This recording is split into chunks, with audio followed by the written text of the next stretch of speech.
Hallelujah. Somo letu la leo, siri iliyoko ndani ya utoaji. Siri iliyoko ndani ya utoaji. Nadhani it's my first day kufundisha kwa habari ya utoaji kwa muda mrefu sana. Bwana Yesu apewe sifa sana. Kwa sababu katika huduma ambao Mungu amenipa, I don't like to force people kutoa. Bwana Yesu apewe sifa. Ninapenda mtu atoe kwa moyo wa upendo. Kwa ni kitu ambacho nilikuwa naona uzito sana kukaa na kifundisha, kwa sababu ndani yangu nilikuwa nahisi kama nikiwafundisha it's like na kuforce utoe. But Roho Mtakatifu alikuwa akinisisitiza kufundisha kwa habari ya utoaji, na tutajifunza sana kwa sababu mwaka wetu huu ni mwaka wa kung'ara. Mojawapo ya kanuni ya kufanya ung'are ni lazima uwe mtoaji. Bwana Yesu apewe sifa sana. Cha kwanza kabisa unatakiwa kufahamu, leo tunajifunza utoaji ni kanuni muhimu sana kwenye maisha ya Mkristo. Ni kanuni inayomfanya Mkristo adhihirishe imani alionao kwa Mungu wake. Bwana Yesu apewe sifa sana. Lakini kuna aina, kulingana according to the Bible, kuna aina 4. Kuna makundi manne ya watoaji. Bwana Yesu apewe sifa sana. Kwa Kiingereza tunaweza kusema, kwa sababu utoaji uko kwenye mindset za watu, katika eneo la utoaji zimegawanyika katika maeneo mangapi? 4. Bwana Yesu apewe sifa sana. Ni biblical kabisa, na nitakutolea mifano kwenye Biblia. Nataka tuanzie hapo ili wewe uweze kujijua huko katika kundi gani la hao watu ambao nimewataja. Bwana Yesu apewe sifa sana. Kundi la kwanza ni kundi la Wathesalonike. Kundi la kwanza ni kundi la Wathesalonike. Hili ni aina ya kundi ambao hawaoni umuhimu na wala hawajui umuhimu wa kutoa kwa upendo. Bwana Yesu apewe sifa sana. Hili ni kundi ambalo hawaoni umuhimu wa kutoa na wala hawajui umuhimu wa kutoa kwa upendo. Ni aina ya watu, ili watoe you have to manipulate them. Yaani lazima wadanganye. Bwana Yesu apewe sifa sana. Nataka nikutolee mfano kwa sababu Tanzania tunao watu wa aina. Wathesalonike ni wengi sana makanisani. Why? Ukitaka kujua Wathesalonike ni wengi, makanisa ambayo they are not manipulated hawatoi. Bwana Yesu apewe sifa sana. Lakini ukitaka kujua wanatoa, utawakuta kwenye makanisa wanayodanganywa. Like kisikia there is new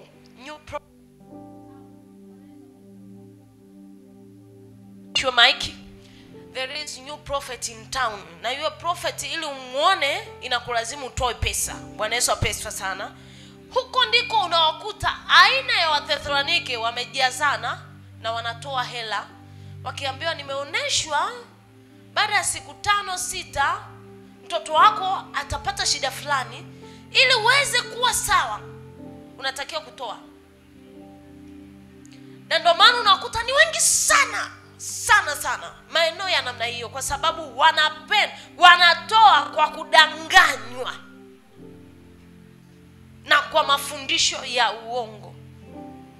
Aina ya watu hawa ukitaka kuwapata, yani kwa mfano hapa Wathesalonike wapo tena hata hapa kanisani. Ukitaka kuwapata, yani watishi, unajua usipotoa utakufa, usipotoa biashara yako itaharibika, usipotoa utapata hivi na hivi, usipotoa itafanyika hivi. Maana yake tayari umeatisha, ukitoa utapata vitu fulani na vitu fulani. They have to be manipulated in order to give. Hawa ni aina ya watu ambao hawana moyo kabisa. Yaani tukiwa kanisani, kama usipofundisha sana kwa habari ya utoaji, ni wale wanakuja na bahasha hewa madhabahuni. Bwana Yesu apewe sifa sana. Na tukiachana na habari ya sadaka ya pesa, ni wale ambao hutamuona anautoa muda wake, hutamuona anatoa nguvu zake kufanya kazi yote ya kanisani. Bwana Yesu apewe sifa sana. Hallelujah. Sababu when we are talking about giving, sio swala la pesa tu. Naomba unimaki hivyo. Bwana Yesu apewe sifa sana. Utoaji, hawa imbaji mnaoimba hapa mnatoa sadaka. Bwana Yesu apewe sifa sana. Wanaofagia kanisa wanatoa sadaka.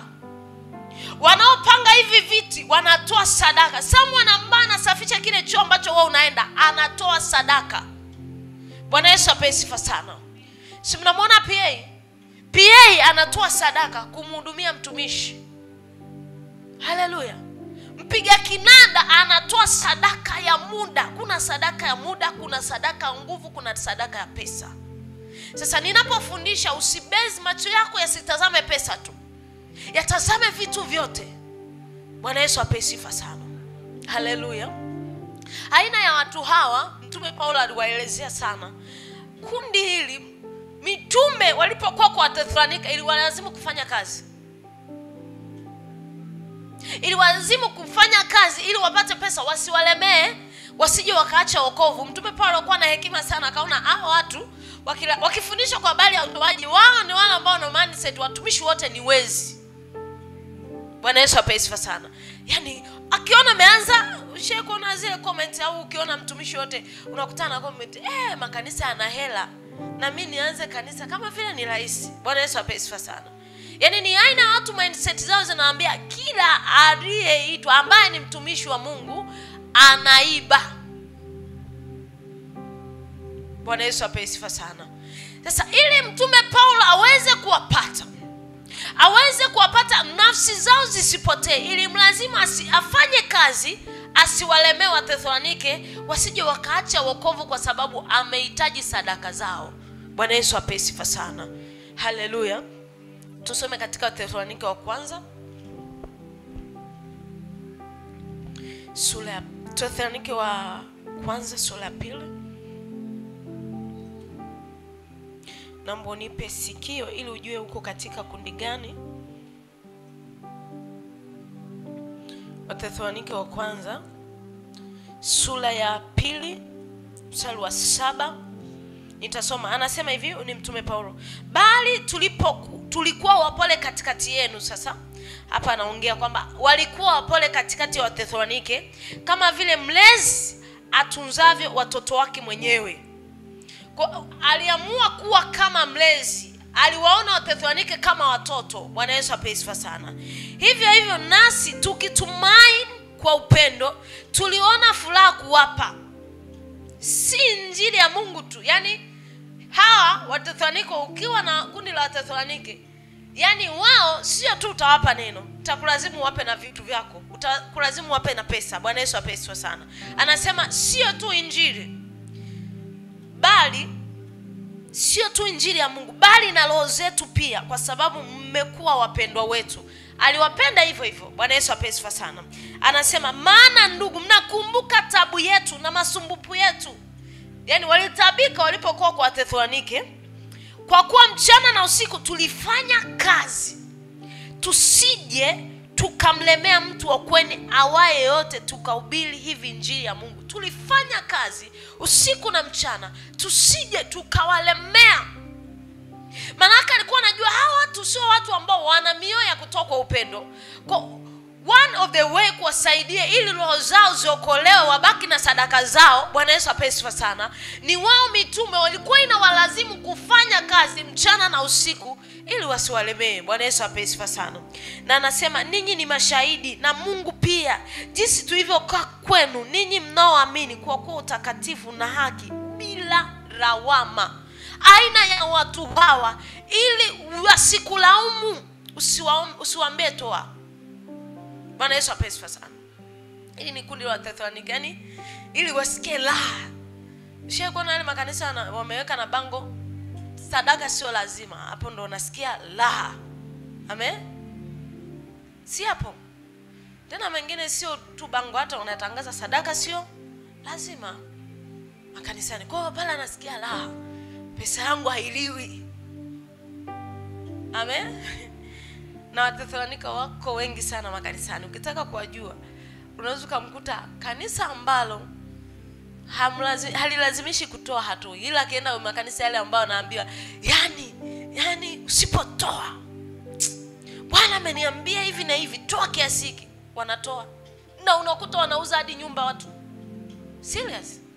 Hamjawahi kukutana na hao watu? Bwana Yesu apewe sifa sana.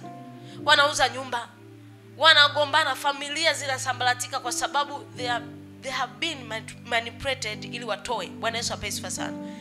Wanadanganywa kwa mafundisho, kwa vitisho, ndipo wanatoa.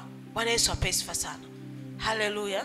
Maana yake hawa watu hawajui namna ya kutoa kwa upendo.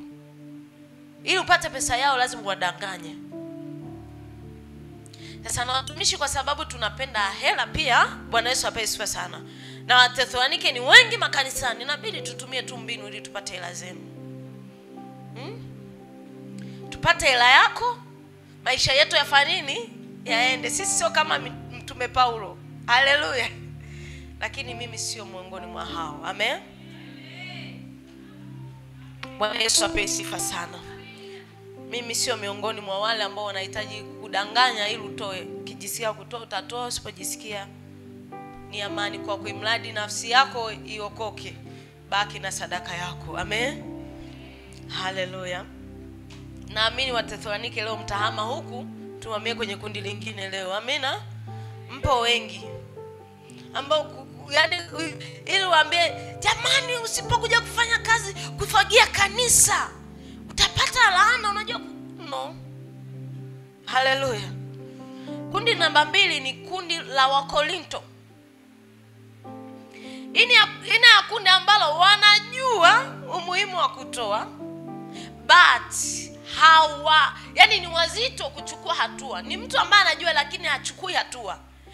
Aina ya Wakorinto ni watu ambao ili watoe wanahitaji kufundishwa mara kwa mara. Bwana Yesu apewe sifa sana. Na wako wengi makanisani, na ndio maana ukitaka mtumishi apate sadaka kutoka kwa Wakorinto, unashangaa kila wakati mafundisho ya utoaji yanaendelea. Bwana Yesu apewe sifa sana. Na ndio maana ukitaka kujifunza kwa habari ya utoaji, kasome vitabu vya Wakorinto.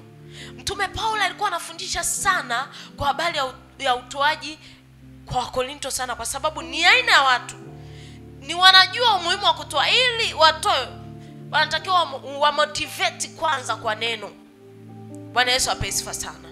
Ukiwa motivate kwa neno, unajua au kukumbusha utoaji, yani siku hiyo utaona sadaka zimefanya nini? Zimeongezeka. After 4 weeks wakishalisahau lile neno, wanakuwa wagumu wa kuchukua hatua. Sio kwamba hawajui umuhimu wa kutoa, ila wanakuwa wagumu wa kuchukua hatua katika utoaji. Bwana Yesu apewe sifa sana. Ninapoongea wewe unajitazama uko kwenye kundi gani? Soma kitabu cha Wakorinto utakutana na mafundisho sana. Ukitaka kujua kwa habari ya sadaka, soma vitabu vya Wakorinto, kitabu cha Wakorinto wa kwanza na Wakorinto wa pili. Utakuta amefundisha sana Mtume Paulo kwa habari ya utoaji. Bwana Yesu apewe sifa sana. Haleluya. Aina ya watu hawa ili wapate lazima ujifunze kuwafundisha mara kwa mara. Bwana Yesu apewe sifa sana. Na ndio maana unakuta sisi watumishi, kwa sababu tunahitaji sadaka zetu. Hata wakati mwingine Mungu akisema mwaka huu hakuna somo la utoaji, fundisha vitu fulani, lazima tulichomeke tu, tusikose sadaka zenu waimbaji. Amen. Kwa sababu mtajisahau. Wakorinto wanajisahau. Bwana Yesu apewe sifa sana. Yani wao wanajua ila wanajisahau. Paka tokea siku hiyo apostoli amefundisha kwa habari ya utoaji, nina miezi miwili sijatoa fungu la 10. Wiki ijayo lazima nitoe. Yani ni wale ambao wanatembea ukiwa motivate wanatoa. Haleluya. Naamini leo utahama wewe Mkorinto kwa jina la Yesu. Amen. Na kundi namba 3 ni kundi la Wafilipi. Hili ni kundi ambalo hawakumbushi wala hawasubiri kupata motivation ya chochote ili watoe. Ni aina ya watu wanaojua kanisa, watumishi, wahudumu, yatima wanahitaji nini pasipo kuambiwa. Ni aina ya watu ambao wanatazama kanisa, wanaangalia fursa zilizopo. Bwana Yesu apewe sifa sana. Ni aina ya watu ambao ataamka atasema, aisee, natakiwa kwenda kufanya usafi kanisani. Ni aina ya watu ambao wakiamka watasema, mbona niliona apostle hana kiti kizuri, natamani kutoa sadaka ya kiti. Mbona ninaona kuna mtu ambaye amekaa pale hana nguo nzuri, natamani nimbariki nguo. Ni aina ya watu ambao hawahitaji kukumbushwa kutoa kwa mafundisho. Bwana Yesu apewe sifa sana. Wao wanajua kutoa wakiwa wana furaha. Wanaona utoaji kama fursa kwao. Bwana Yesu apewe sifa sana. Haleluya. Hawa ndio ambao Mtume Paulo alisema katika kitabu cha Wafilipi sura ya 4.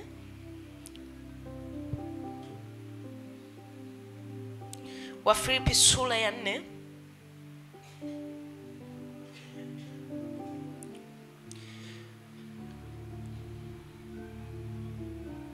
Sura ya 4 mstari wa 15 hadi 19. Anasema hivi: nanyi pia ninyi wenyewe mnajua kuwa enyi Wafilipi, ya kuwa katika mwanzo wa Injili nilipotoka Makedonia, tuachane na hao Makedonia tutaongelea, hakuna kanisa lingine lililoshirikiana nami katika habari ya kutoa na kupokea ila ninyi peke yenu. Bwana Yesu apewe sifa sana. Yaani anawaongelea Wafilipi kwamba alipotoka Makedonia hakuna kanisa lilishiriki kwa habari ya utoaji isipokuwa Wafilipi. Bwana Yesu asifiwe. Kwa kuwa hata huko Thesalonike mliniletea sadaka. Kumbuka kundi la kwanza ni wa Thesalonike. Maana yake hata walipokuwa Thesalonike walikuwa wanapeleka sadaka, wanawapelekewa mitume wakiwa huko kwa Thesalonike, kwa sababu walikuwa wanaona utoaji kama fursa. Though wa Thesalonike hawakuona muhimu wa kuwatunza wa mitume ni lazima kufanya kazi, lakini Wafilipi walikuwa wanaona umuhimu wa kuwatunza mitume hata walipokuwa hawapo kwao. Bwana Yesu apewe sifa sana. Anasema hivi: kwa kuwa hata huko Thesalonike mliniletea msaada kwa mahitaji yangu, wala si mara moja. Si kwamba nakitamani kile kipawa, bali na atamani mazao yanayozidi kuwa mengi katika hesabu yenu. Lakini ninavyojua vitu vyote na kuzidi, tena nimejaa tena, nimepokea kwa mkono Epafrodito vitu vilivyotoka kwenu, harufu ya manukato, sadaka yenye kibali impendezao Mungu. Anasema na Mungu. Sasa hili neno, kuna watu ambao ni wa Thesalonike na wa Korinto wanalikoti wakijua ni la kwao. Kumbe hili neno linahusu kundi la Wafilipi. Anasema hivi: na Mungu atawajazeni kila mnachohitaji kwa kadiri ya utajiri wake katika utukufu ndani ya Kristo. Hawa, ili ndilo kundi liliambiwa kwamba Mungu atawajazeni kwa kadiri ya utajiri wake ndani ya Kristo. Hakuwa anaongea na wa Thesalonike, hakuwa anaongea na wa Korinto, alikuwa anawaambia Wafilipi. Sasa unakuta kundi la wa Thesalonike lipo: Mungu atanijazeni kwa baraka kwa kadiri ya utajiri wake. Wa Korinto hivyo hivyo anakiri, lakini neno hili lilikuwa specific kwa Wafilipi ambao walikuwa na mioyo ya utoaji pasipo kuambiwa, ambapo walikuwa wanatazama mitume wakiwa kwa Thesalonike, wanaona wanavyoteseka, bado wakipeleka sadaka kule walikokuwa. Bwana Yesu apewe sifa sana. Anawaambia na Mungu atawajazeni kila mnachohitaji kwa kadiri ya utajiri wake katika utukufu ndani ya Kristo. Hili ni kundi la Wafilipi ambalo halikumbushwi, ambalo haliambiwi, ambalo halihitaji kumetotiwa, ambalo linaona utoaji kama fursa. Linatazama ni nini kinahitajika kanisani, ni yatima wanahitaji nini, linatazama mazingira ni nini ninaweza kufanya kwa ajili ya Mungu nikamtolea Mungu, iwe ni nguvu zake, iwe ni muda, iwe ni pesa, iwe ni chochote. Bwana Yesu apewe sifa sana. Haleluya. Wafilipi wapo wachache sana makanisani. Walio wengi ndo wale ni wa Korinto ambao kweli wanajua umuhimu hata wa kufanya usafi kanisani, lakini mpaka wapangiwe zamu. Wanajua umuhimu wa kusafisha madhabahu, wanajua umuhimu wa kusafisha vyoo, wanajua umuhimu wa kumtumikia Mungu ndani ya kanisa, ila mpaka wasimamie. Lakini Wafilipi ni wachache sana. Ukitaka kujua ni wachache sana, acha kusimamia watendakazi kanisani, ndipo utakapoelewa. Acha kuwakumbusha, acha kuambia jamani leo muwahi, mje muombe, kwa sababu hata wewe unayetoa muda wa kuomba kwa ajili ya kanisa unatoa sadaka. Amina. Ukitaka kujua utaona kabisa kila mtu anakuja anavyojisikia. Kwa nini? Ni Mkorinto, ni Mthesalonike. Ni Mkorinto, ni Mthesalonike. Anahitaji kusukuma. Ukiwaambia wahi kwenye ibada ya maombi, akiwahi anamuogopa apostle, sio kwa sababu anafanya kwa moyo. Bwana Yesu apewe sifa sana. Anaogopa apostle, sio ni mkali, ataongea nikikuta ameshafika ise. Kama atendakazi wanajua nikisema ise nikikutangulia, wanajua lazima wawahi ibada kabla yangu. Bwana Yesu apewe sifa sana. Sasa watu wa namna hiyo hawafanyi kwa moyo wa kupenda, wanafanya kwa sababu kuna kitu kinawasukuma nyuma yake. Hawako kwenye grupu la wale ambao Mungu anasema, Mtume Paulo anasema kwamba Mungu atawajazeni baraka. Hawapo. Sasa kama wewe ni miongoni mwa wale ambao ili ufanye kitu unahitaji kukumbushwa, maana yake wewe ni Mkorinto na ni Mthesalonike, au ni Mthesalonike kabisa. Bwana Yesu apewe sifa sana. Haleluya. Mungu akusaidie uhame kuwa Mkorinto, kwamba mpaka usikie fundisho, mpaka usikie mtu anaongea, mpaka usikie mtu anakusukuma, mpaka usikie mtumishi anakumbusha, jamani, kumtumikia Mungu kuna faida, kumtumikia Mungu kuna baraka, kumtumikia Mungu kuna majibu. Hauhitaji mwana kwaya kukumbushwa kwamba kumwimbia Mungu natoa sadaka. Hauhitaji muumini kukumbushwa kwamba wewe kuwepo kanisani ukaweza kupanga hata kiti, ukaweza kusafisha hata kitu, ukaweza kuwa hata msafi kuangalia hili ni kanisa, ni sehemu ya ibada, hakisha unatoa uchafu. Hauhitaji kukumbusha. Maana yake tukiwa na Wafilipi wengi kanisani, kanisa linaenda. Lakini kwa nini makanisa mengi yanastruggle? Sababu hakuna Wafilipi wengi makanisani. Wengi ni Wakorinto, wengi ni Wathesalonike. Haleluya. Na ukitaka kujua, yani jaribu tu, nyamanza wiki moja, haukumbushi watendakazi, haukumbushi viongozi, haukumbushi mwalimu wako, haukumbushi wanakwaya wenzako, kitakachotokea after 2 weeks watu wameacha kabisa. Why? Kwa sababu wanahitaji kumotivatiwa. Ni Wathesalonike. Bwana Yesu apewe sifa sana. Haleluya. Na kundi la mwisho, kundi namba 4, ni kundi la Makedonia. Hili ni kundi lililokuwa likitoa hadi kuzidi kipimo cha walivyo navyo. Liko tofauti na Wafilipi kidogo. Ni kundi lililokuwa likitoa hadi kuzidi kipimo. Mtume Paulo amesema katika Wakorintho wa pili sura 8. Wakorintho wa pili sura ya 8 kuanzia mstari wa 1. Anasema hivi: tena ndugu zangu, towaarifu habari ya neema ya Mungu waliopewa makanisa. Alikuwa anawafundisha Wakorintho kutumia mfano wa Makedonia. Anasema hivi: ndugu zangu, na wataarifu habari ya neema ya Mungu waliopewa makanisa ya Makedonia, maana walipokuwa wakijaribiwa kwa dhiki nyingi, wingi wa furaha yao na maskini wao ulikuwa ni mwingi, uliwaongezea utajiri wa karimu wao. Maana na washuhudia kwamba kwa uwezo wao na zaidi ya uwezo wao, kwa hiari yao wenyewe walitoa vitu vyao. Kwa uwezo wao na zaidi ya uwezo wao, kwa hiari yao wenyewe walitoa vitu vyao. Ani ni hao ambao tunalisha kuona watu wanajimalizaga. Hao ndo grupu sasa la mwisho. Bwana Yesu apewe sifa sana. Haleluya. Anasema hivi: tena walitenda hivi si kama walivyotumaini, bali kwanza walijitoa nafsi zao. Sio kwa sababu, sio aina ya watu ambao ni watoaji tu wa pesa. Ni aina ya grupu ambao ukiwahitaji wawepo kanisani utawapata. Ukihitaji wawepo kusafisha kitu, kufanya jambo fulani utawapata kwa wakati, pasipo kujali wao wanafanya kwa furaha. Ni grupu ambalo kila wanachomfanyia Mungu wanakifanya wakiwa na furaha, wanakifanya kwa moyo wa kupenda. Hawa ni grupu la Makedonia ambalo Mtume Paulo alikuwa anafundisha Wakorintho kupitia mfano wao kwamba katika nami nawashuhudia kwamba kwa uwezo wao, yani walifanya vitu ambavyo viko ndani ya uwezo wao na zaidi ya uwezo wao. Kwa hiari yao wenyewe walitoa vitu vyao. Na anasema kwamba wakituombea sana pamoja na kutisii kwa neema hii.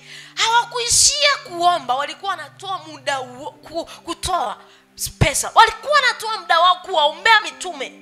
Walikuwa wanatoa wanatoa sadaka ya maombi kwa ajili ya mitume. Wakisikia mtume amepata shida, wakisikia ndani ya mioyo yao wanasikia kitu fulani kinapita, walikuwa wanaacha kazi zao, wanaacha ratiba zao, wanaenda madhabahuni kumimina mioyo yao kwa ajili ya mitume. Bwana Yesu apewe sifa sana. Ni aina ya watu, sio kwa sababu ya pesa tu utawaona. Maana kuna watu makanisani ni watoaji wa pesa, lakini you will never see them wakipanga viti. Yaani anajiona kwamba hivi vinafaa watu wa hali za chini. Bwana Yesu apewe sifa sana. Kufagia kanisa, kusafisha choo, kufyeka majani ni vya watu wa hali ya chini. Lakini nataka kuambia kuna watu ambao ni kundi la Makedonia kwenye makanisa ambao ni matajiri, stili wanakubali kutoa muda na nguvu kwa ajili ya kazi ya Bwana kanisani. Bwana Yesu apewe sifa sana. Maana kuna mtu ambaye akishajua kabisa kwa mwezi naingiza milioni 3, anaona hayuko kwenye grupu la kusafisha choo, haimfai. Bwana Yesu apewe sifa sana. Yeye kupanga viti kanisani, mimi huyu hivyo ni vya wale wa kawaida wa hali za chini ambao hawatoi. Mimi sinatoa hela, lakini watu wa grupu hili ni watu ambao hawatoi tu pesa. Ni watu ambao wanatoa muda wao. Ni watu ambao wanajitoa kwa nguvu zao zote kuifanya kazi ya Mungu popote pale ambapo wanaona fursa. Bwana Yesu apewe sifa sana.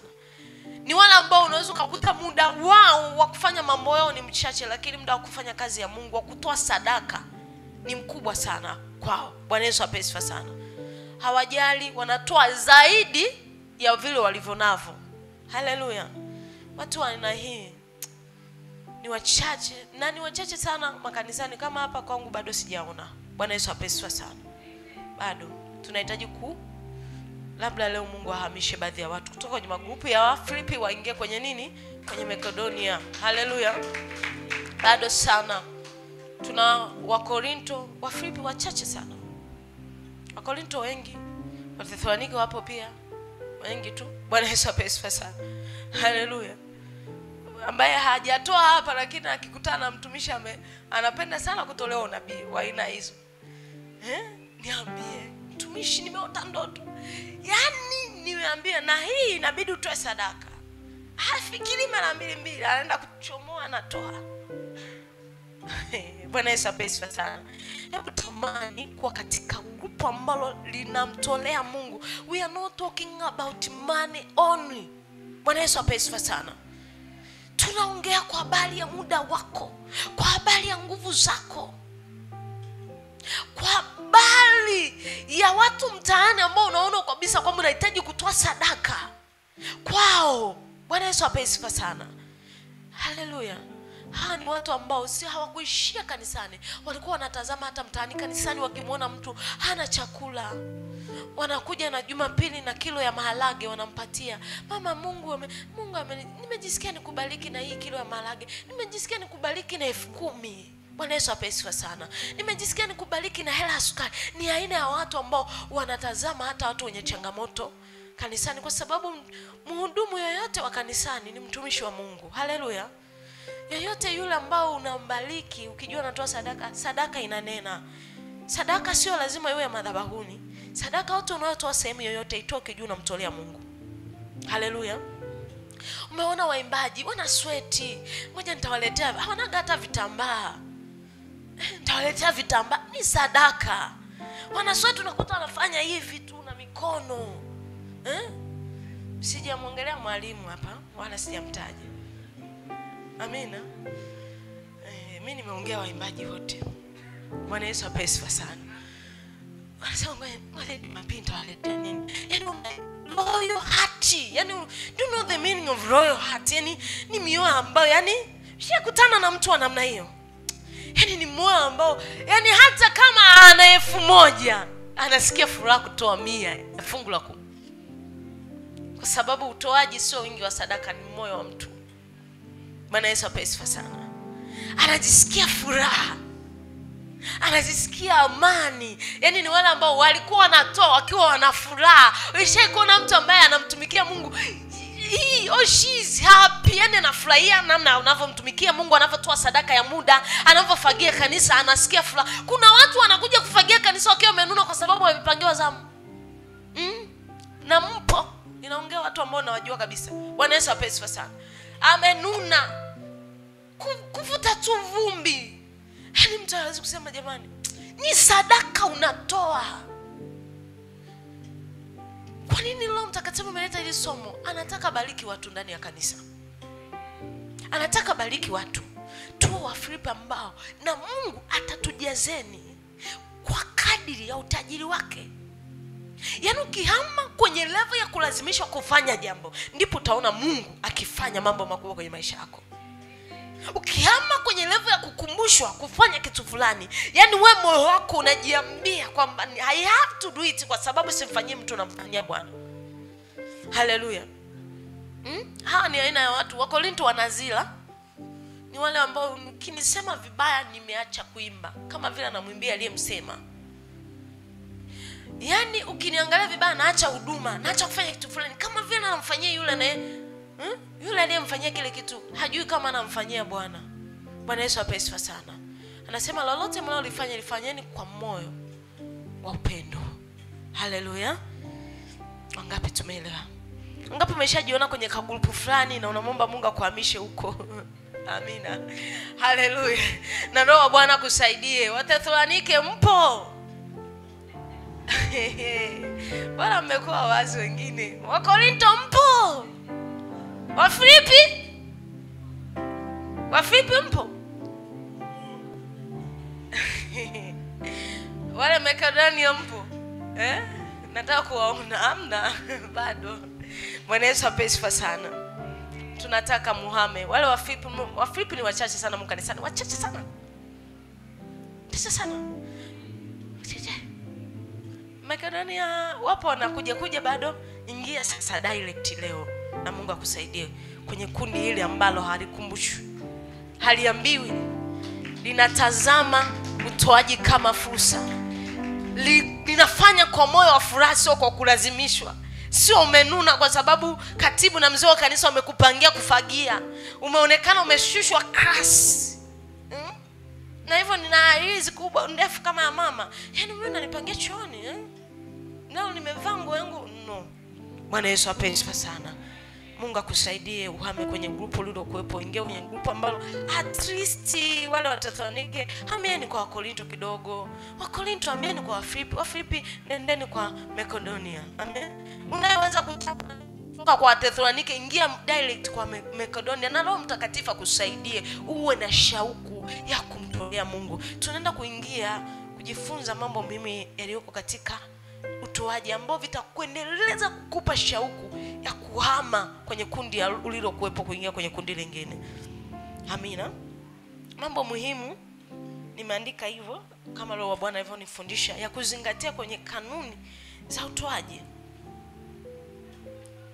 Naendelea kukukumbusha mind, utoaji sio pesa tu. Utoaji muda, nguvu, akili. Vyote ukivitoa kwa ajili ya Bwana unatoa sadaka. Bwana Yesu asifiwe sana. Jambo la kwanza kabisa, tambua mtoaji anadhihirisha asili ya Mungu kwenye maisha yake.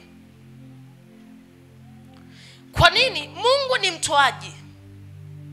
Hivyo kama tumeumbwa kwa sura na mfano wa Mungu, yoyote yule ambaye anataka kudhihirisha kwamba yeye ameumbwa kwa sura na mfano wa Mungu lazima awe mtoaji. Mungu ni mtoaji. Yohana 3:16.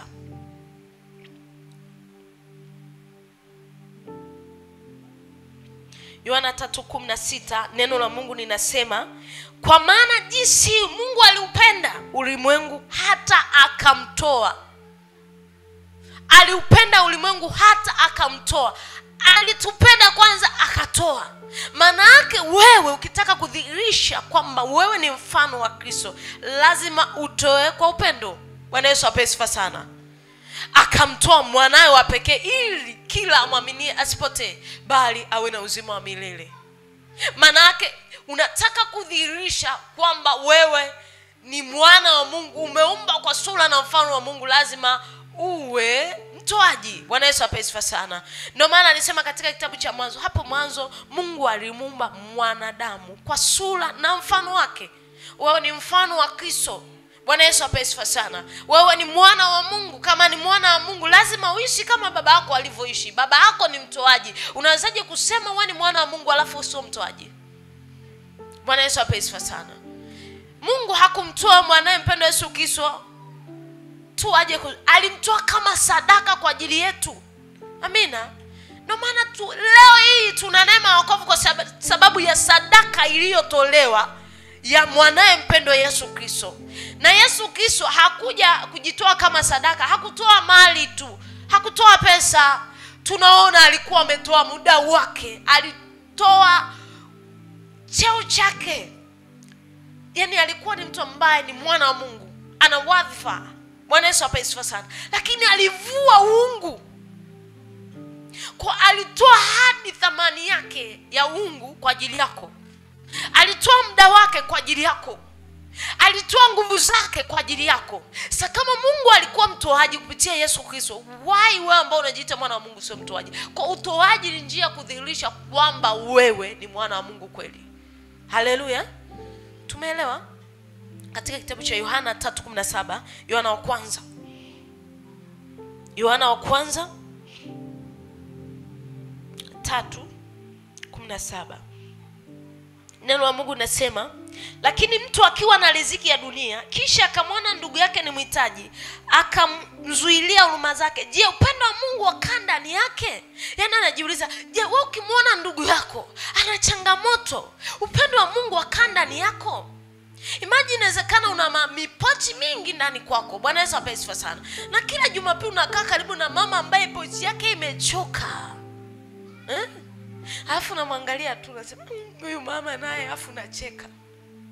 Upendo wa Mungu unakaa ndani yako?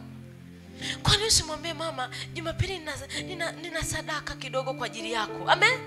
Nenda chagua pochi nzuri, mlete. Una mapochi mengi. Umekaa karibu na kaka unaona kabisa kuna watu ambao unakuta kabisa kuna kalfu fulani hivi, sio kwamba hana uwezo wa deodorant. Hana uwezo wa deodorant, hana uwezo. Yaani F6 kwake deodorant ya chini si F6 F6 kwake ni shida. Bwana Yesu apewe sifa sana.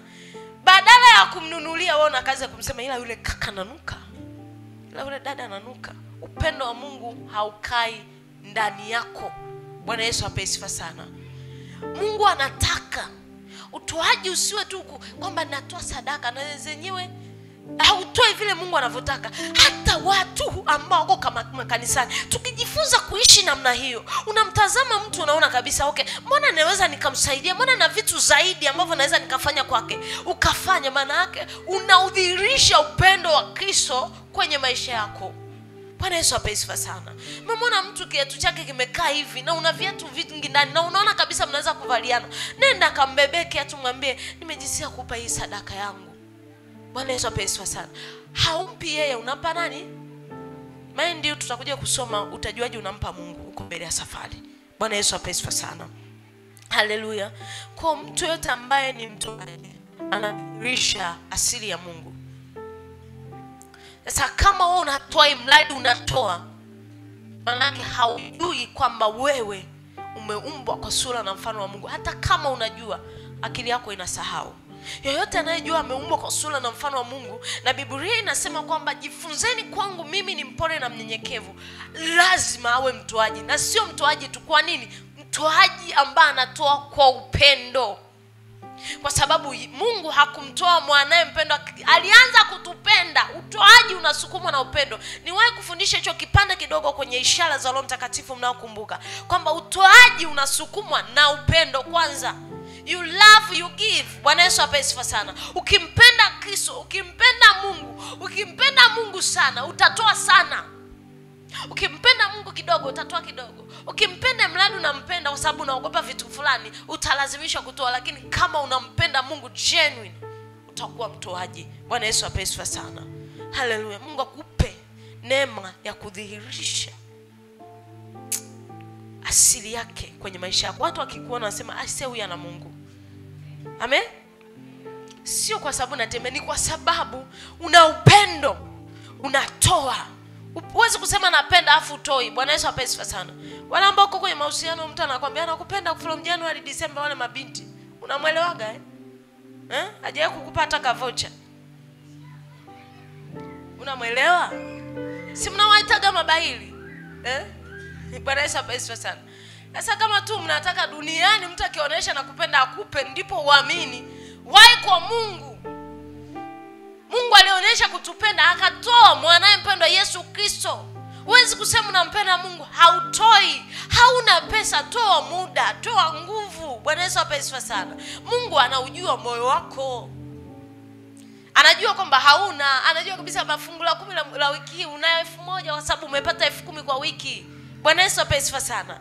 Mungu atazami wingi wa sadaka, anatazama moyo uliotoa sadaka. Haleluya. Bwana Yesu asifiwe sana. Tuko pamoja? Wangapi wameelewa mpaka hapo? Bwana Yesu asifiwe sana. Kutoa, namba 2, kutoa ni kujiwekea hazina katika uzima wa milele. Maisha baada ya hapa duniani. When you give, unaweka akiba. Bwana Yesu asifiwe sana. Mtu yote anayejua kuna ukomo wa haya maisha ya duniani hatakuwa mtoaji. Unajua kuna wakati tunajizima data. Tunafikiri kwamba yani pesa, kila kitu, nguvu, kwamba tutaendelea navyo milele. Lakini mtu yote anayejua kuna ukomo wa maisha ya hapa duniani atakuwa mtoaji, hata lazimishwa. Bwana Yesu asifiwe sana. Haleluya. Hajarishi una mali kiasi gani, hakuna chochote utakachoenda nacho ukiondoka katika huu mwili. Tambua hivyo. Yaani hajarishi wewe una nguo nyingi sana kwenye kabati, sijuage vizuri yani, za kutokea, za kwenda kanisani, za bichi, za kulalia, yani zimepanga kabati mpaka nimeshona. Hizo nguo kifa hauendi nazo mbinguni. Bwana Yesu asifiwe sana. Haina maana usivae, vaa upendeze mwana wa Mungu. Ni asili yetu kupendeza. Bwana Yesu asifiwe sana. But usisahau kuweka hazina kwa ajili ya kesho yako. Bwana Yesu asifiwe sana. Mtoaji anajiwekea hazina baada ya maisha ya hapa duniani. Bwana Yesu asifiwe sana. Haleluya. Kuna wakati ambapo unatoa sadaka, wala ambao mnatoa sadaka genuine. Leo unaweza kunatoa sadaka lakini zikanena kwa watoto wako ambao haupo. Wakati haupo, uliweka akiba. Bwana Yesu asifiwe sana. Anasema katika Timotheo 6:7.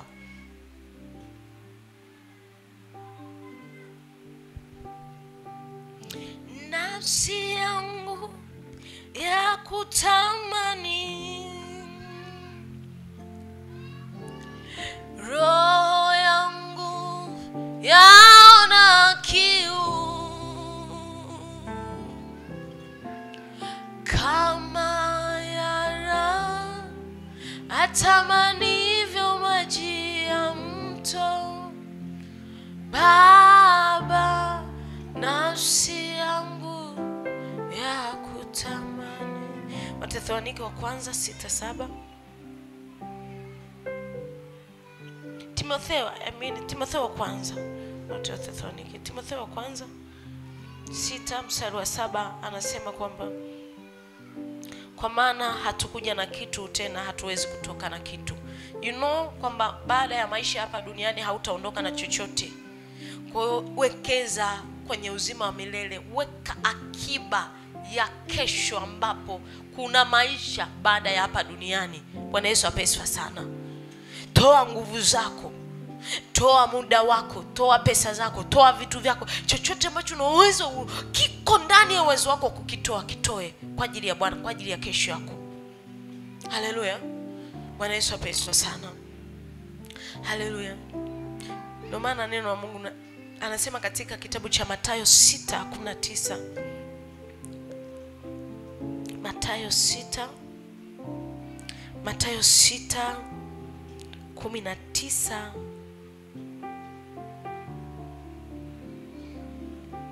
Neno la Mungu linasema, msijiwekee hazina duniani, nondo na kutu viharibupo na wevi vunje na kuiba, bali jiwekee hazina mbinguni kusikoharibika kitu kwa nondo wala kutu wala wevi hawavunje wala haibi.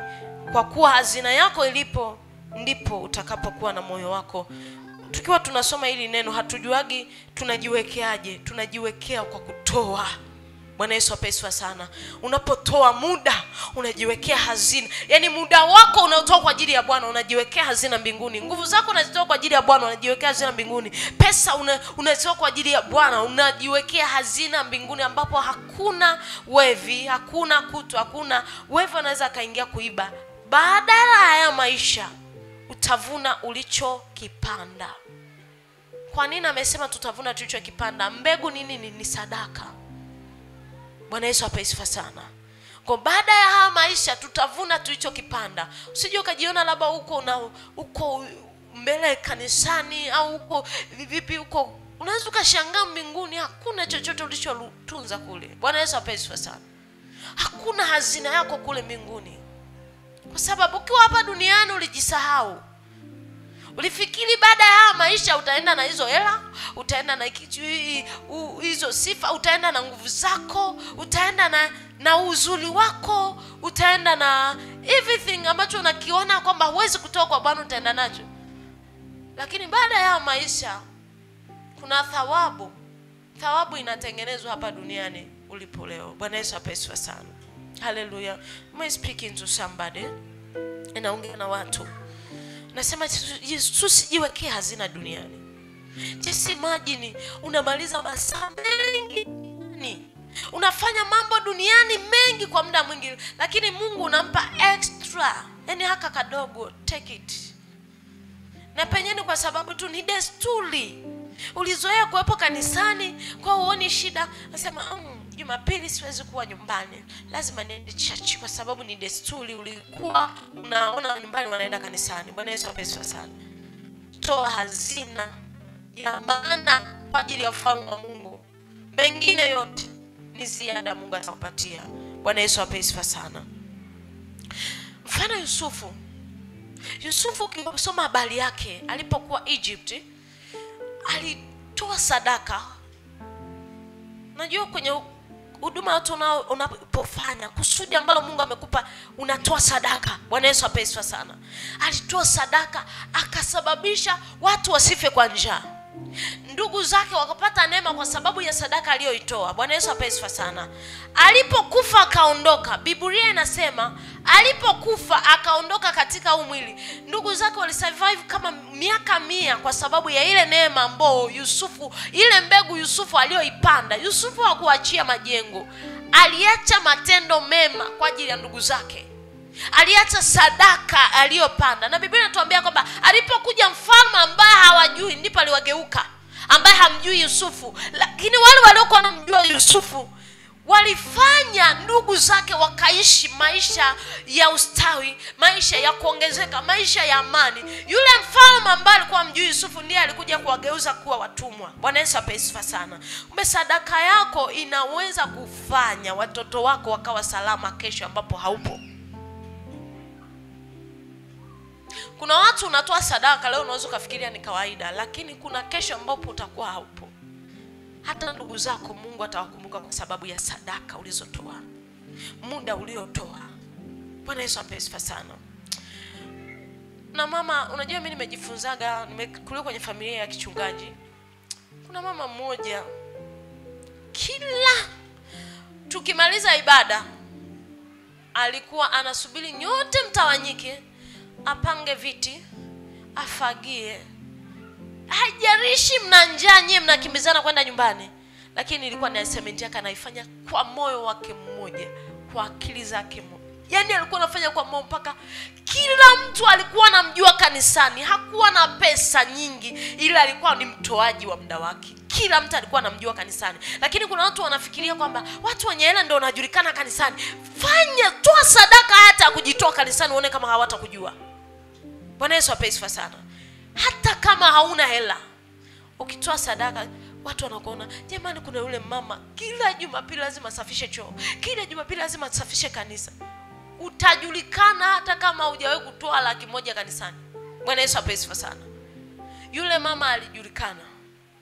Watu tunakimbizana tuna njaa, lakini yeye anabaki kanisani, anapanga viti, anamaliza kupanga viti, anavipanga vizuri, anasafisha kanisa, anakisha anaondoka kwenda nyumbani, kanisa limesafishwa. Siku ambapo ametwaliwa, kanisa liliomboleza. Kila mtu aliomboleza kama amefiwa na mama yake. Bwana Yesu apewe sifa sana. Haleluya. Kuna watu ambao kijitoa, na Mungu aliinua watu wa kuchukua watoto wake wanasoma. Walikuwa wanasoma Kayumba, lakini baada ya kuondoka wanasoma shule nzuri. Bwana Yesu apewe sifa sana. Wanasoma shule nzuri, sadaka ya yule mama aliyotoa leo inanena kwa watoto wake, tunaona kabisa. Bwana Yesu apewe sifa sana. Sasa wewe unawachia hazina nini watoto wako? Unafikiria pesa tu ndio itawafanya wa sustain ukiwa haupo? Bwana Yesu apewe sifa sana. Haleluya. Tunza. Kuna watu ambao pia hawajali, they don't care. Mama yangu hakuniachia kitu, watajijua ulizawa nini. Umejua kweli watengenezea hazina ya kesho. Unaweza usiwe na vitu lakini ulitoa sadaka, uliweka hazina kutosha, haupo. Mungu hawezi kunyamazia watoto wako. Bwana Yesu apewe sifa sana. Mungu hawezi kunyamazia kizazi chako. Kuna watu ambao tuna sustain hapa kwa ajili ya sadaka za wazazi wetu. Mimi ninajua inawezekana hata sadaka zangu hazijaanza kunena, ila sadaka wazazi wangu walizotoa, I know 100% niko hapa kwa sababu ya hizo sadaka. Bwana Yesu apewe sifa sana. Kwa sababu nimekuwa nikiona ni watoaji wamejengea wajane, sio kwamba walikuwa ni matajiri sana, wamejengea wajane sana, wamesomesha yatima, sio kwamba wanasomesha tena shule za kawaida. Mama yangu alikuwa anasomesha yatima mpaka mimi nakuwa nimeona yatima kama amesomesha tena shule za private. Bwana Yesu apewe sifa sana. Anahakisha napeka hadi chuo wanapata kazi. Wazee waliojengewa nyumba sijui hata wana idadi ngapi. Bwana Yesu apewe sifa sana. Wageni waliokuwa wanakaribisha nyumbani, watu wametoka Kongo, Burundi, Rwanda, kuna vita, wanakuja wanakaa nyumbani, wanalelewa nyumbani, wanalishwa mpaka wanaondoka, walikuwa ni wengi. Leo hii nina uhakika hizi sadaka nilivyo hivi ni sadaka ambazo wazazi wangu walitoa. Mimi sadaka zangu hazijaanza hata kunena, ila sadaka walizotoa hao wazee, mababu na mababu, zinanena leo. Sasa imagine wewe wazazi wako hata hawajawahi kutoa sadaka, sio watoaji, alafu wewe haujaanza kujiwekea hazina kwa ajili ya watoto wako. Bwana Yesu apewe sifa sana. Haleluya. Kuna watu mna sustain kwa sababu tu ya sadaka za watu wengine. Unanielewa? Natamani uelewe kitu hapa. Bwana Yesu apewe sifa sana. Natamani upate kitu. Kuna watu mioyo yao inawaambia tunatoa kwa sababu tunataka tukupokee hapo hapo. Hautoi ili upokee hapo hapo. Unatoa kwa sababu unailinda kesho yako ambao utakuwa upo wakati watoto wako wanaendelea kuwepo, wajukuu zako. Bwana Yesu apewe. Anasema mtu mwenye hekima huacha urithi wa wana wanae. Mungu hana maana tu ya pesa. Bwana Yesu apewe sana. Ameacha urithi wa mema. Kuna mema ulifanya wewe, watoto wako wakiwa haupo, lakini mema yako yananena. Bwana Yesu apewe sifa sana. Sasa tukiwaambia toa sadaka, usifikiri tunafaidika sisi, utafaidika wewe na kizazi chako, mwana wa Mungu. Amina. Ukiambiwa toa muda wako kwa ajili ya kufanya kazi ya Mungu, kuhudumu kanisani, usifikiri unakuja kuhudumu kwa sababu ili apostle kanisa lake likuwe. Ni kazi ya Mungu. Unapofanya kazi ya Mungu tegemea malipo, na usifanye tu kwa sababu tu unataka, unajua apostle amefundisha tunapotoa tunabarikiwa. No, don't do that. Ni kweli baraka zipo automatic, lakini fanya kwa moyo wa upendo, kwa sababu unampenda Kristo na unajua unajiwekea hazina mbinguni. Mbinguni ndiko ambako matendo yako yataenda kuonekana. Wewe duniani ulikuwa unatenda, muda mwingi ulikuwa unatenda nini? Muda mwingi ulikuwa duniani unafanya mambo ya duniani ambayo hayaongezi value kwenye ufalme wa Mungu. Am I talking to somebody? Hallelujah. Hallelujah. Hajalishi na mali kiasi gani, make sure unakuwa makini sana na kuiandaa kesho yako ambayo utakuwa haupo. Amen. Amina.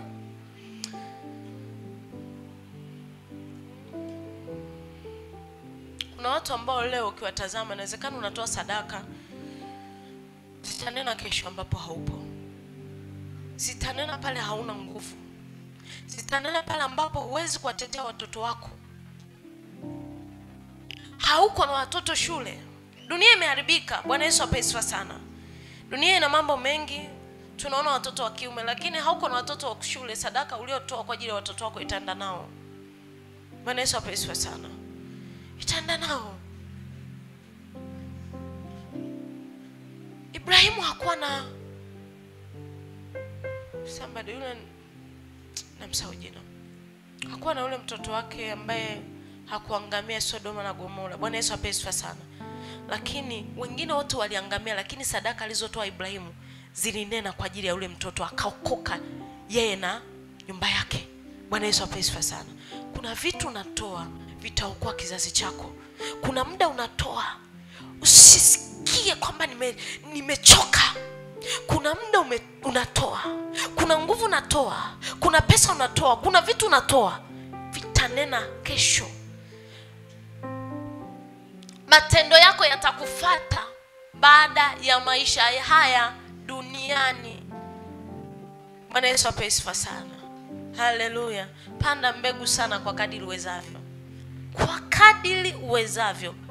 Panda mbegu. Na wakati Roho Mtakatifu ananifundisha mwenyewe, nimesikia guilt, nikajiona bado ninahitaji kupanda mbegu kwa ajili ya kesho ambao mimi ninaiendea, kwa sababu ninatamani tu nisiishie kumtumikia Mungu nikaukosa uzima wa milele.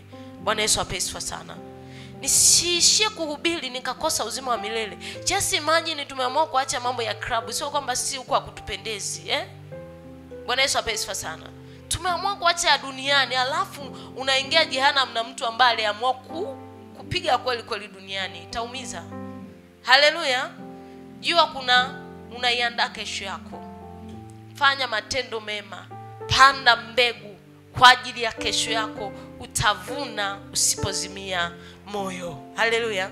Kuna watu mnazimia mioyo. Ukitoa kidogo tu shazimia. Unalazimishwa. Kwanza leo usiwe mtu wa kulazimishwa kwenye eneo la utoaji. Amina. Speak to somebody. Usilazimishwe. Umesikia hii kweli? Inawezekana ulikuwa haujui, leo umesikia kweli. Amen. Haleluya. Bwana Yesu apewe sifa. Kuna mbegu ambazo unapanda, Mungu hata nyamanza.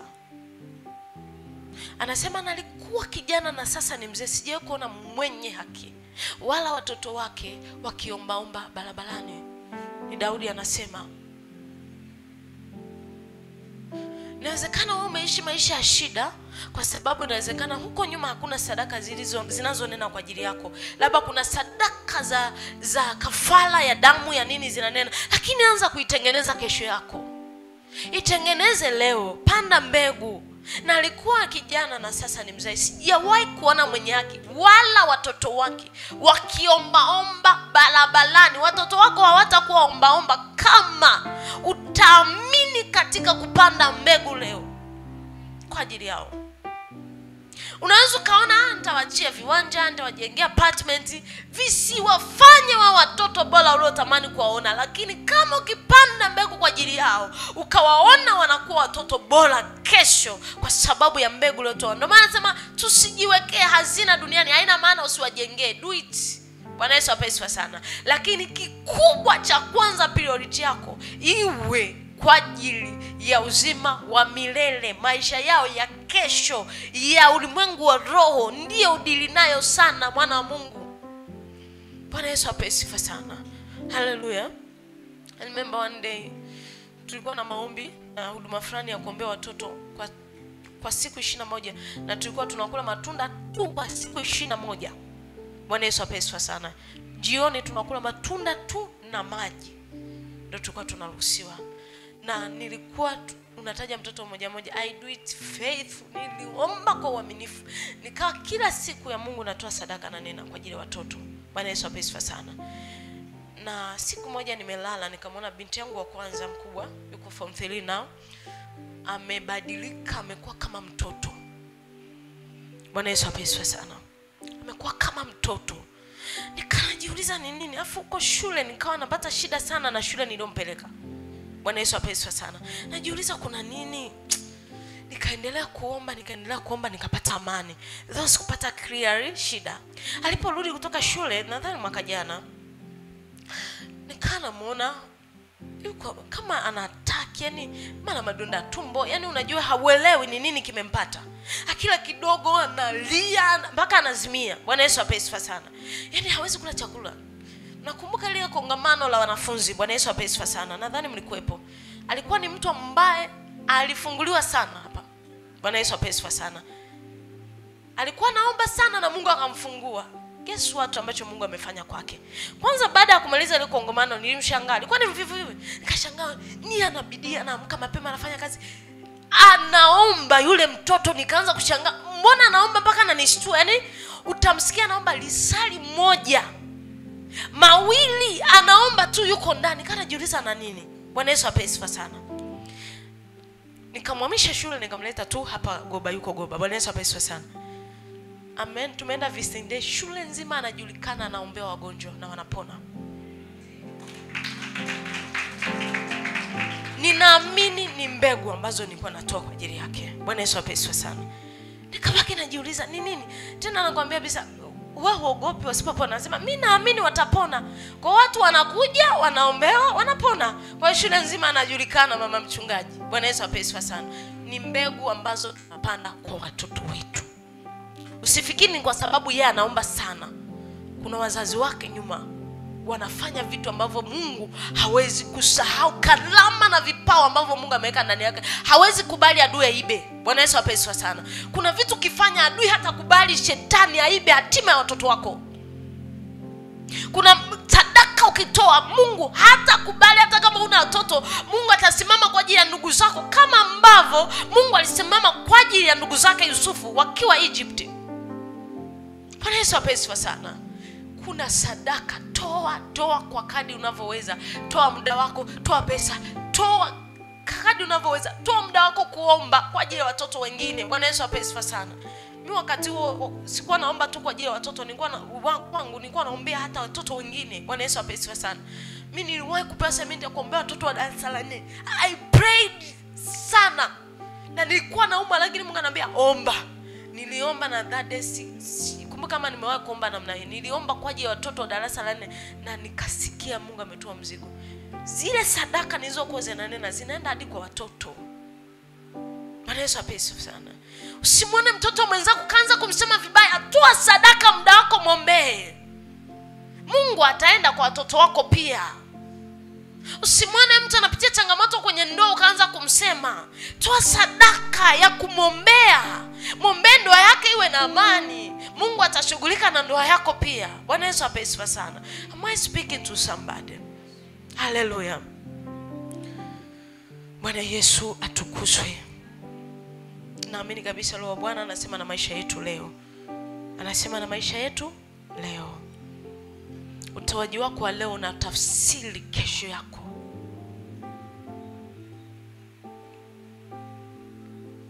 Unatafsiri sehemu utakayokuwa baada ya haya maisha. Ukimwona mtu, nikwambie kabisa Mungu alikuja kunifundisha kwa bali ya mbingu. Bwana Yesu apewe sifa sana. Roho Mtakatifu kwa ananifundisha hicho kitu. Matendo mema matters kwenye umungu wa roho kwa ajili ya kesho yako sana.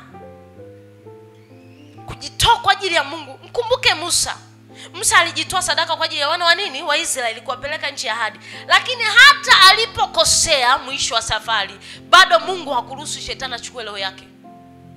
Bwana Yesu apewe sifa sana. Biblia inasema walikagombania roho ya Musa. Mungu akachukua, sema no, kwa matendo aliyoyatenda Musa siwezi kukubali uchukue roho yake hata kama amekosea hapa mwisho. Bwana Yesu apewe sifa sana. Alijitoa sadaka. Aliacha mke na mume. Aliacha mke wake. Bwana Yesu apewe sifa sana. Aliacha wake zake, kipindi hicho alikuwa na wake wengi. Lakini akalifanya kusudi, muda, gharama. Wanaanza walikuwa ni wagumu sana, wanachosha. Ni watu ambao hawana imani, dakika 2 wamesha kugeuka, wanaweza kataka hata kukuua. Lakini yeye alikubali kwenda na hivyo vichwa vigumu kwa ajili ya Bwana. Alipomesa mara ya mwisho, kweli hakuingia kwa nani, lakini mbinguni alienda. Bwana Yesu apewe sifa sana. Matendo yako ambayo unayafanya kwa ajili ya ufalme wa Mungu yanakuandalia utakapokuwa kesho baada ya maisha. Bwana Yesu apewe sana. Kwa usifanye kama unamfurahisha apostle, fanya kwa sababu unaiandaa kesho yako baada ya haya maisha ya duniani. Ninaongea na watu. Haleluya. Kama unafanya ni mtoaji wa moyo mmoja, maana yake una uhakika na kesho yako. Bwana Yesu apewe sana. Hapa tuongelei hela. Kuna watu wanajua, mimi unajua nimewahi kutoa 500,000 nzima. Nitaka nikwambie kuna mtu ametoa 50,000 mbele za Mungu, ina thamani kuliko aliyetoa 5,000,000. Why? Wewe inawezekana pesa ulizonazo, hiyo 5,000,000 uliotoa ni 1%. Bwana Yesu apewe sana. Lakini kuna aliyetoa 50,000 ametoa 40% ya kipato chake. Mtalingana mbele za Mungu? Nani Mungu anamtazama mbinguni? Bwana Yesu apewe sana. Ndio maana huwa napata shida sana. Kuja mwanzoni sikuwa naelewa watu wanaogawa tuzo za utoaji bora. Nikaa najiuliza wale watu wanawapimaje kuwapa tuzo? Bwana Yesu apewe sana. Why? Kwa sababu kitathimini kuna mtu ambaye kweli ametoa milioni maybe 20 kwa mwaka, lakini ni 3% ya nini? Ya kipato chake. Lakini kuna mtu ametoa 800,000 kwa mwaka, ni ametoa 40% ya kipato chake. Ni nani ambaye ametoa kikubwa mbele za Mungu? Sio aliyetoa 40%. Sasa unakuja unampa mtu kwa sababu ametoa wingi, wanatazama wingi. Maana yake kuna wakati hata Mungu anashangaa hizo tuzo wanawapa kwa nini hao watu. Bwana Yesu apewe sana. Haleluya. Juu kila mtu ana mafuno yake, lakini kwangu hicho kitu ninaona sio sawa kwangu. Bwana Yesu apewe sana. Kwa sababu kuna mtu ambaye yule mjane, Yesu alipokuwa pale anatazama anatoa sadaka, walikuja matajiri wakaweka vitu vikubwa, lakini akaja maskini akatoa senti, na Yesu akasema aliyetoa kikubwa ni yule maskini. Sasa imagine kuna mtu ametoa kwa kujimaliza kwa moyo wake wote. Ametoa kwa mwaka mzima labda 800,000. Na hiyo 800,000 ukiangalia labda kipato chake kwa mwaka labda ni 2-3. Bwana Yesu apewe sana. Alafu ametoa 800,000 nzima. Alafu nakuja kumpa mtu ambaye ametoa 3% ya kipato chake kwa mwaka tuzo.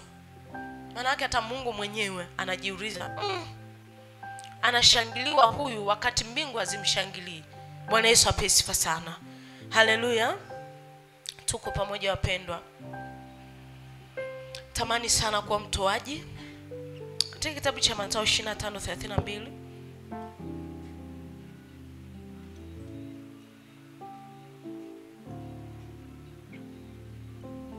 anasema hivi, na mataifa yote, nataka ukundue sasa matendo yalivyo na muhimu sana.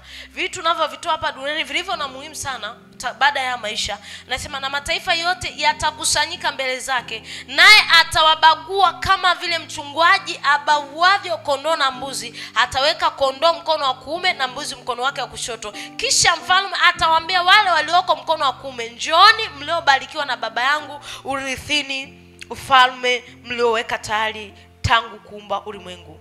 Kwa maana nalikuwa na njaa mkanipa chakula, nalikuwa na kiu mkaninywesha, nalikuwa mgeni mkanikaribisha, nalikuwa uchi mkanivika, nalikuwa mgonjwa mkaja kunitazama, nalikuwa kifungoni mkanijia. Anasema kwamba ndipo wenye haki watakapomjibu wakisema, Bwana, ni lini tulipokuona una njaa tukakulisha, na una kiu tukakunywesha? Tena ni lini tulipokuona mgeni tukakukaribisha, au uchi tukakuvika? Ni lini tena ulipokuwa mgonjwa na kifungoni tukakujia? Na mfalme atajibu akiwaambia, amini nawaambia, kadri mlivyowatendea mojawapo hao ndugu zangu walio duniani mlinitendea mimi. Hebu tumpigie Bwana Yesu makofi. Atawabagua kondoo na mbuzi. Tunaona kinachofanya yabagua ni matendo lako anafanya hapa duniani. Wewe sema, nalikuwa na njaa mkanilisha, nalikuwa uchi mkanivisha, nalikuwa kifungoni mkaja mkanitazama.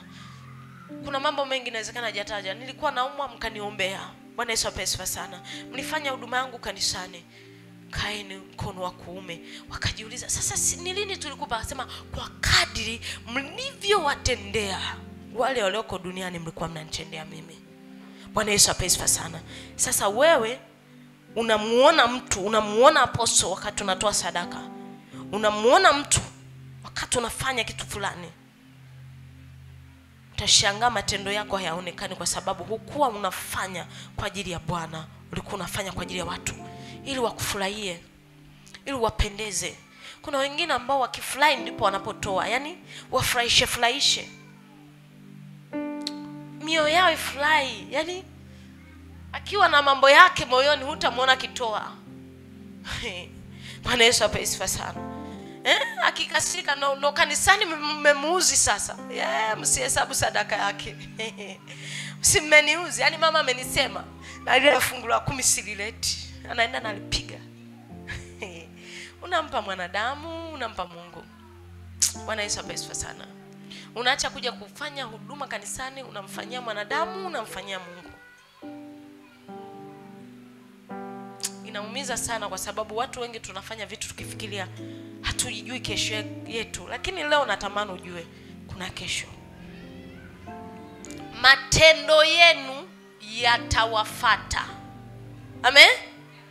Matendo yetu yatatufata. Uliacha vyote kwa ajili ya Bwana.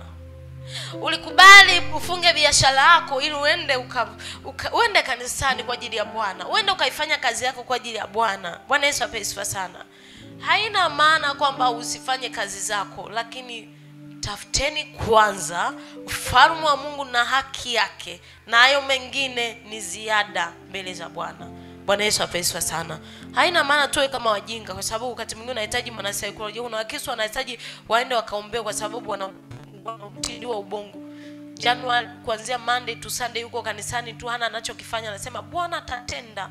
Bwana anabariki kazi za mikono yetu. Amen. Kafanye kazi, lakini muda wa kazi ujue, muda wa Bwana ujue. Na unapofika muda wa Bwana, ndio maana nakwambia ukifika kanisani do it kama hauna nafasi ya kufanya tena. Bwana Yesu apeiswa sana. Lisali moja unalolipata la kumtumikia Mungu, mtumikie kama hauta mtumikia Mungu tena kesho. Kesho ikifika tena fanya kama hautafanya tena. Bwana Yesu apeiswa sana. Amina. Tuko pamoja. Na Mungu ni mwaminifu. Unajua hatakagi muda wetu mwingi, ila anataka mioyo yetu. Anataka mioyo yetu. Bwana Yesu atukuzwe. Moyo wako Mungu anautaka kawe mtoaji. Wale wanaofanya usafi jioni, dumu sana katika kufanya. Wewe unaifagia kanisa, fanya. Wewe unaisikia kuwahudumia yatima, fanya. Wewe unahudumia wajane, fanya. Wewe unahudumia wagonjwa, unaoombea kanisa, unaoombea watumishi, unaowalisha, unaowatunza, unaowavarisha, unaojenga kanisa, fanya. Fanya kwa bidii. Unaitengeneza kesho yako, matendo yako yatakufuata. Haleluya. Wakati unafuatwa na matendo, sio mimi, hayatamfuata apostle, yatakufuata wewe. Kwa fanya kama umfanyie apostle, fanya kwa ajili yako na watoto wako.